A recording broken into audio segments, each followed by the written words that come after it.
ఎక్కువ బిడ్డల కనడం తప్పని వితండవాదం చేస్తారు, పిచ్చి శాసనాలు చేస్తారు. పచ్చగా పెరిగే హైందవ జాతిని ఉచ్చు వేసి ఉరిదీస్తారు. వినదా వినదా ఓ నరుడా,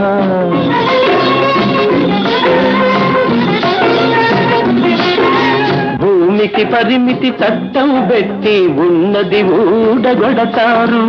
రైతే వెన్నెము కళ్ళ దేశాన ఆ రైతుకి గోరి కడతారు.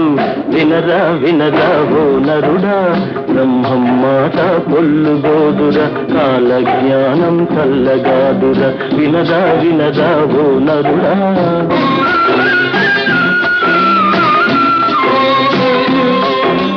అప్పెగొట్టం తప్పుగాదని అధికారంగా చెబుతారు. అప్పులు పుట్టక పేద కాదా